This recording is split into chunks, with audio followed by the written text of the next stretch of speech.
सभी में gastric issues बहुत ही कॉमन है। हर एक इंसान को ज़िंदगी में एक ना एक बार बर्पिंग या फिर क्रैम्प्स जैसे सिम्टम्स फील होता ही है। हाँ, बर्पिंग एक बहुत ही कॉमन चीज़ है जो हर एक इंसान करता ही है, मुझे पता है। पर अगर बर्पिंग 5 या 10 हो एक दिन में तो वो नॉर्मल है, पर उससे ज़्यादा हो तो शायद वो नॉर्मल नहीं है। इसका मतलब यही है कि आपका डाइजेशन बहुत ही स्लो है।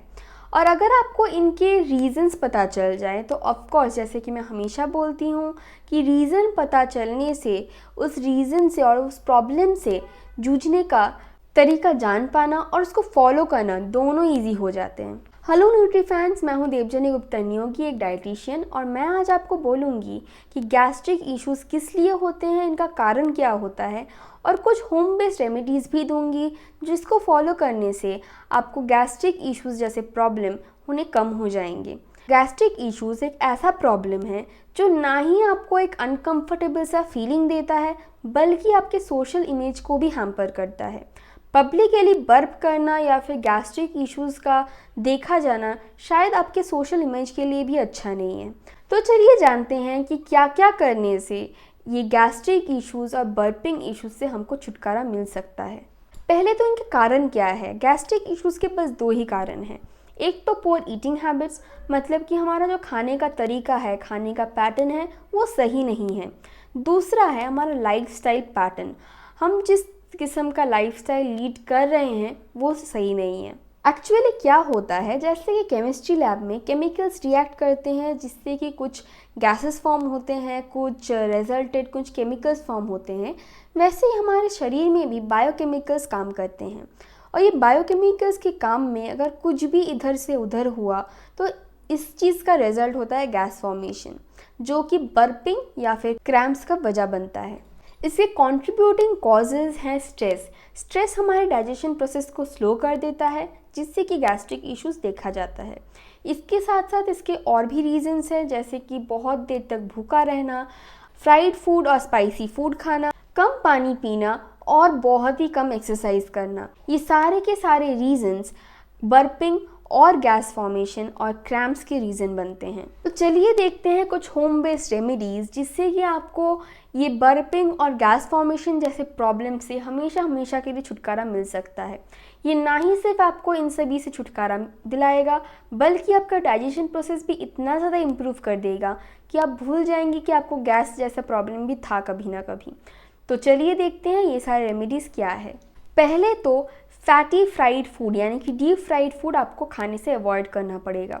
जैसे कि मैंने पिछले वीडियो में भी बताया है कि फ्राइड फूड्स बहुत देर तक पेट में रहते हैं, जिससे कि पेट को बहुत ज़्यादा काम करना पड़ता है उसको डाइजेस्ट करने में, और इसी कारण जो कि ये ज़्यादा टाइम तक पेट में रहता है, इसी कारण गैस फॉर्मेशन भी ज़्यादा होता है इसमें।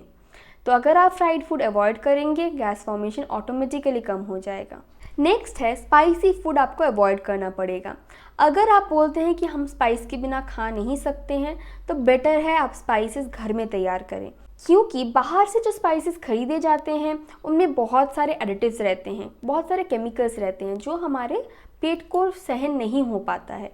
तो अगर आप घर में करें ये सारे मसाले और फिर इसको खाने में यूज़ करें तो ऑफकोर्स आपको उसका बेनिफिट मिलेगा, पर आपको ये गैस का प्रॉब्लम नहीं होगा।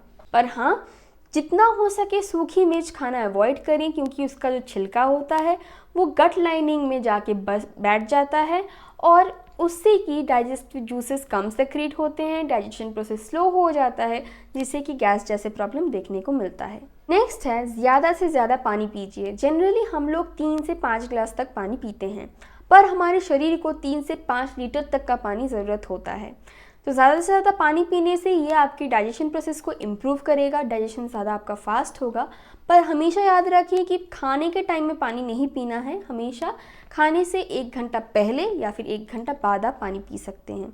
ये आपके डाइजेशन प्रोसेस को इम्प्रूव करेगा, आपको हाइड्रेटेड रखेगा, आपको नरिश भी करेगा, और अपनी जो गैस्ट्रिक इश्यूज़ है ये कम देखने को मिलेगा। नेक्स्ट है फर्मेंटेड फूड, यानी कि दही आप ले सकते हैं अपने हर दोपहर के खाने के साथ।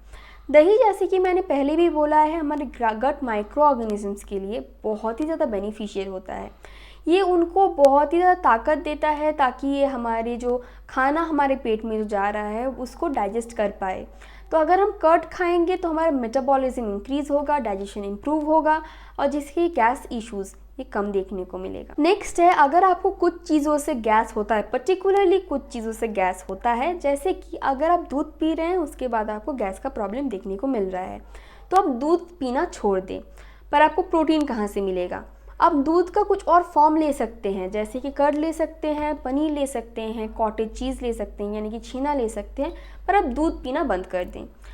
ऐसे ही एक और कारण हो सकता है कि कुछ इंसानों में रोटी या फिर मैदा खाने से ये गैस्ट्रिक इश्यूज देखा जाता है, तो उसमें आपको रोटी या फिर मैदा इन दोनों को अवॉइड करना पड़ेगा। उसके जगह पे आप मिलेट ले सकते हैं या फिर चावल खा सकते हैं। नेक्स्ट है, अपना मील स्किप ना करें। अगर आपको ब्रेकफास्ट के टाइम में देरी भी हो रहा है फिर भी आप कुछ ना कुछ खाइए, क्योंकि अगर ज़्यादा देर तक आप भूखे रहेंगे पेट में ऑटोमेटिकली गैस फॉर्मेशन स्टार्ट हो जाएगा।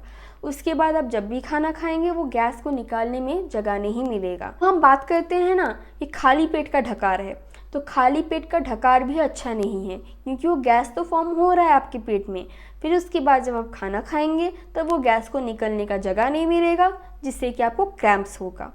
तो हमेशा स्मॉल एंड फ्रीक्वेंट मील्स मतलब खाते रहिए पर कम अमाउंट में खाइए, क्योंकि अगर आप ज़्यादा अमाउंट में खाते हैं तो क्या होता है, बहुत ज़्यादा फूड एक ही टाइम में आपके स्टमक में जाता है, तो इससे कि स्टमक को ज़्यादा काम करना पड़ता है, पर उसको उतना जगह नहीं मिलता है कि वो उतना ज़्यादा काम कर पाए, जिससे कि डाइजेशन प्रोसेस बहुत स्लो हो जाता है, और जब ये स्लो हो जाता है तो गैस्ट्रिक इश्यूज जैसे प्रॉब्लम देखने को मिलता है। नेक्स्ट है, अगर आपको बहुत ज़्यादा गैस्ट्रिक इश्यूज हो रहा है तो आप फाइबर को थोड़ा कट कर दीजिए। जैसे कि अगर आप हर रोज़ ग्रीन लीफी वेजिटेबल्स ले रहे हैं, कोई ना कोई साग ले रहे हैं, तो आप उसको अवॉइड कर दीजिए, क्योंकि क्या होता है, फाइबर हमारे शरीर में एब्जॉर्ब नहीं हो पाता है, वो हमारे पेट में रहता है, इंटेस्टाइन में रह जाता है, और जो कि गैस फॉर्मेशन में मदद करता है। तो अगर आपको गैस्ट्रिक इश्यूज बहुत ही ज़्यादा हो रहा है तो आप साग को कट कर दीजिए। आप फाइबर ऑफकोर्स चाहिए होता है, हर इंसान को चाहिए होता है, तो फाइबर आपको कुछ और चीज़ों से भी मिल सकता है, जैसे कि अगर आप कुछ और सब्जी लेते हैं तो उसमें भी आपको फाइबर मिलेगा, पर अगर आप साग को अवॉइड कर दें तो आपका गैस्ट्रिक इश्यूज कम हो जाएंगे। पर अगर आपको डायबिटीज़ जैसे प्रॉब्लम भी है तो मैं हमेशा सजेस्ट करूँगी एक बार कंसल्टेशन ले लें, क्योंकि अगर दो कंडीशन एक साथ रहता है तो प्रॉपर डाइट कंसल्टेशन लेके फिर डाइट को फॉलो करना ही बेनिफिशियल रहता है। कंसल्टेशन के लिए आप मेरे को मेरे व्हाट्सएप में या फिर मेल आईडी में मेल करके या फिर मैसेज करके हमारा अपॉइंटमेंट ले सकते हैं, दोनों डिस्क्रिप्शन में दिया हुआ है। नेक्स्ट है, खाने के तुरंत बाद आपको सोना नहीं है। जैसे कि मैंने पहले भी बोला था, खाने के तुरंत बाद अगर आप सो जाते हैं तो आपका डाइजेशन प्रोसेस स्लो हो जाता है। अगर वो स्लो हो जाएगा तो ऑटोमेटिकली गैस फॉर्मेशन होगा तो क्रैम्पिंग और बर्पिंग जैसे प्रॉब्लम देखने को मिलेगा। इसके साथ साथ आपको च्यू काउंट में भी कंसंट्रेट करना है, मतलब कि आपको खाना अच्छे से चबाना है। कभी कभी क्या होता है, हम खाने को अच्छे से चबाते नहीं हैं, जिससे कि पूरा का पूरा होल खाना हमारे पेट में चला जाता है, तो पेट को ज़्यादा काम करना पड़ता है उसमें। तो अगर ज़्यादा काम करना पड़ेगा तो गैस फॉर्मेशन भी ज़्यादा होगा, क्योंकि डाइजेशन स्लो हो जाएगा फिर। तो अगर आप अच्छे से खाने को चबा के फिर आप खाएं, टाइम लेके खाएं, तो आपका ये जो बर्पिंग और गैस फॉर्मेशन का प्रॉब्लम है ये भी धीरे धीरे कम हो जाएगा।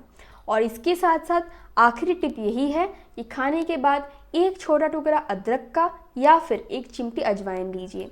इससे आपका डाइजेशन प्रोसेस इंप्रूव होगा, क्योंकि इनमें एक एंजाइम रहता है जिसका नाम है थाइमोल, जो आपका डाइजेस्टिव एंजाइम्स जो है उसको ज़्यादा से ज़्यादा सेक्रेट करने में मदद करता है।